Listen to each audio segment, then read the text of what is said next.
Welcome back to the AndoVocals podcast, and thanks for checking out part 2 of my interview with the king of industrial metal, Fear Factory's DINO CAZARES.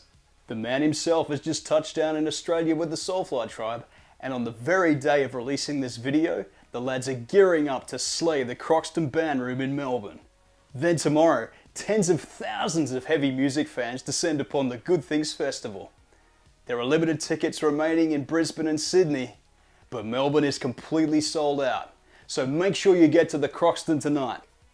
But as you probably guessed, this video is more geared towards guitar porn, with Dino showing off some killer modifications he's made to his Ormsby Obsolete signature model. You're also going to see a prototype of the yet to be released signature Ormsby Demanufacture model, and Dino will give you the lowdown on the special features of his custom shop 8-string Mad Max guitar. On a personal level, thank you so much for your feedback so far and the constructive criticism. I'm here for the long haul and I cannot improve my offerings without your brutal honest feedback. If you're loving my content and you want to see more, hit that like button, smash that subscribe button, enable alerts for my channel, and leave a comment. Hey Dino, how you doing? Can't hear you, man. Good. Nice hat. Yeah, it's a pretty decent setup I got here. Fuck yeah. Oh, okay. I know who you are. How's it going, buddy? Yeah, pretty good, dude. I like the Obsolete guitar over there too. Yeah, can't wait to be able to get the manufacturer one, because that's gonna be that's gonna hang right about here. Yes. Yeah, that'll be pretty sick. Is that the only Ormsby one you got? Is that one? Yeah, at this point, yeah, I've had a play on the blood camo, and that was pretty sick. Nice. So you don't own one, right? Not yet. Nah, pretty Did you awesome. see the Obsolete hat? Yeah, I've ordered that, and yeah, I'm a bit has it little come bit yet? annoyed because it's on its way. I ordered okay. the RECODED shirt.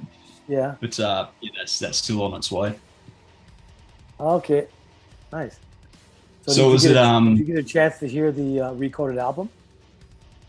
Oh yeah, man, it's freaking amazing. I love it. Like, Nice. yeah, it's just absolutely incredible. Yeah, It's got a lot of good different elements, on the record. I wanted to make it as diverse as possible. Of course, I wanted to retain some of the songs like as heavy as possible, like Empire's Fall. Yeah. Brutal, heavy, fucking massive. He dropped the tuning to E, which is like low E. Like the song is an F sharp. Yeah. Dropped it to even lower than that, so it's like heavier as hell. What is this interview for? What is it? Do you have a podcast? What do you have? Today I am interviewing you on behalf of Express Magazine here in Perth, Western Australia. Okay. Ooh, very nice. Yes, here's the Ormsby. That's my purple one. Oh, that looks sick. Then right here I have my Mad Max version. Have you heard about that one? The 8-string. Have you seen that one? So it says MFP. I've only seen photos of it. Let me see. It says MFP, Main Force Patrol. It's got the Mad Max badge right there. Yes, sick. All right. So this guitar is based off the first one and the second one, right? Yeah. So the Road Warrior. So if you remember, in the Road Warrior, in the back or underneath his car, he has a little trigger that'll like actually turn the bomb on. So if anybody tries to steal anything, that little trigger will go off, and then the car will blow up, right? Yeah. So that's what he has. That's what they put in the back. Ah, sick. And it right here has the little. Yeah, I love that, man. Yeah, that's incredible. That looks so cool. So when this turns on, this light here will turn on. There's a little light here. Oh, that's awesome, man. That is so killer. Yeah.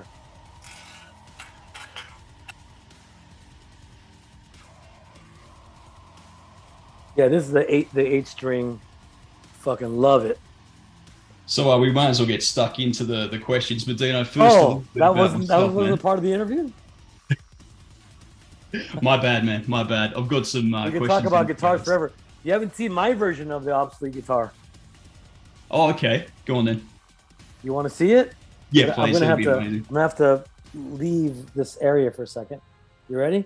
Yeah, go for it, man. No worries. You can hold on because you're the last one, so we don't have anybody after you. Okay, great. Yeah, no problem. Okay, hold on. So. Yeah, what's on the fretboard there, Dino? That's the FF from the. Killer. Yeah, awesome. I love that logo, man. Yeah, so it's perfect. So a friend of mine did it, and that's the only difference. Okay, so it didn't come from Ormsby's factory with that on the fretboard? No. So basically all he does is he takes out these couple of frets here. Yeah. Right? And then he put the inlay, and then he just put the frets back on. So I'm going to bring, when I tour with Fear Factory, I'm bringing these guitars out with me. Yeah, sick. So every time I play a particular record, I'll bust out that guitar, which I think people will love. You know what I mean? So when you're playing Demanufacture songs, you'll have the Demanufacture guitar in your hands, right? Yeah. Hold on. I do have a prototype of the Demanufacture guitar. Ooh, yes. Yeah, man. But so it's a gloss. Yeah, this one's shiny. The other one will not be a gloss. It won't be? No, it won't be. Has that one. But see, this logo came out. See, this is just a prototype. This logo came out too dark, so it's too purple. So originally it's more blue. Yeah. This one came out too purple. So the real version will have the right one. It'll have the inlays as well. But this one, I'm gonna go put an FF in the inlay as well, right here. Killer. Yeah. And you're gonna get your friend to do that, yeah? Yeah, exactly. He's been on tour, so he hasn't had time to do it. Yeah, killer. Oh man, we could talk guitars all day. I mean, all fucking day, bro. If you see my collection of Ormsbys, I got a lot. which it's growing. It's gonna grow. You know what I mean? I just love the way they play because obviously I've got your Ibanez here, which is really you do. I didn't even notice that back there. Yeah, man, check this out. It's way heavier, huh? It's way heavier, and yeah, the neck isn't as streamlined, I don't feel. No, it's thicker. You know why? That was the thing about Ibanez. They were afraid to put out too thin of a neck. Yeah, they're afraid to put out too thin of a neck because they felt that, I don't know, people were going to break it or something. Yeah, right. It's just also, the thing is too is that those are factory made. But so they would have to go and change the whole computer to change the neck profile. You understand what I'm saying? Yeah, being machined and all that. Yeah, they call it the tooling or whatever you want to call it. So they didn't want to spend the money to do all that. So they got it as thin as possible. But Ormsby, on the other hand, is like, fuck that, mate. We're going to fucking make it the way you want it. Yeah, mate. Yeah, mate. Exactly. And so that's, 3.5 years ago or so. Every NAMM convention, which is the music convention here in Los Angeles, I would go around and see other guitar companies like Ibanez, Jackson, ESP, you name it. And I always went to this small little booth, and there was Ormsby guitars, and they had some just different, interesting guitars that I liked. I liked the way they felt. I liked the way the neck shape was, the headstock with the hook, and just a lot of cool ideas on that guitar. And so when my things were falling apart with Ibanez due to a lawsuit that the ex-band members were suing us for, their lawyer went after Ibanez as well. Oh, come on. Yeah, even though Ibanez was exonerated, they didn't want to have to pay somebody else if they needed to, right? So I don't know if anybody really understands what I'm saying. Basically, the other two members went after Ibanez for money. Yeah, at the end of the day, Yeah, for me, because of me, right? exonerated means they were dropped from the lawsuit. So even though Ibanez was dropped from the lawsuit, they didn't want to have to hope in the future pay anybody else. So they decided to discontinue my signature guitar. Right. I remember I was with Ibanez for 22 years.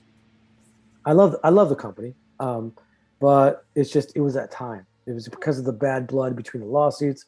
It was that time that I needed to make a move, and I did. And I went over to Ormsby. Great choice. They make amazing guitars. They make the guitar exactly how I want it. Fantastic. Yeah, and I suppose you get a better service because it's more of a boutique agency compared to Ibanez. Yes and no. I mean, I was treated really well at Ibanez. I'm not going to say I was treated bad. Not at all. I was treated very well there, and I pretty much got whatever I wanted as well too. I really, one of the benefits is I actually live like a couple of miles from the actual shop, so it wasn't hard for me just to go over there and say, hey, can you do this? Can you do that? It wasn't that hard to go and ask for things that I needed. Whereas Perry's all the way across the world. So I'm definitely going to be able to, take some opportunity to go there and try to get as much stuff as done as possible. And if you want the guy to put the FF inlay in the guitar, you can just take the neck off and send him the neck. I'll do it. Oh, too easy. Yeah, that'd be awesome. Yeah. But you got to make sure that when you do it, you got to get a couple of extra frets from Perry. Yes. So that way when he replaces the frets, he'll put new frets on it instead of the same old frets. Yeah. Okay. Yeah. Cool. Yeah. So that's if you want him to do it, but. Yeah. Awesome. Yeah. Oh, it'd just cap off the fretboard beautifully. Just that finishing touch on the guitar design. Exactly. So when he did mine, the inlay is a matte inlay. Matte inlay, right? Yeah. So it's not shiny. It's matte. So it matches the same matte finish on the guitar. Yeah. I don't know if you could tell here, but it's not like a shiny inlay. Okay. It's a matte finish. You probably can't tell because I see the light reflecting on the frets. It's similar to these inlays because they're not exactly shiny, but they're kind of flat finish. So yeah. All right, mate. All right, mate. Yeah, thanks so much, and we'll see you in December for the Ormsby clinics. I've ordered the Modelo and the Tecate, so I'll bring the coolers along. We can have a drink. Somebody was telling me about a place called La Cholita. La Cholita, yeah, definitely. That's in the heart of Northbridge, so yeah, that's a good spot to get on the sauce for sure. Do you know what that means? You know what a Cholita means? I do not know. Do you know what a cholo means? Cholo? No, man, you're informing me. Okay, cholo is like an old school Mexican gangster. Right. It's like a term for saying dude, but a cholo dude is like a guy who belonged to a gang, not necessarily a bad guy, just a guy belonging to a gang. Now it's cholo. That's a cholo. Cholita is a girl, female version of that. Right. Yeah, cool. There you go. So I'm really surprised that somebody in Australia would even know what that means and name their restaurant that. Or maybe they don't know what it means. Who knows? But anyways, okay, I got to jump. All right. Thanks, Steve. Appreciate the chat and all the best. And yeah, man, rock on. Thank you. Later.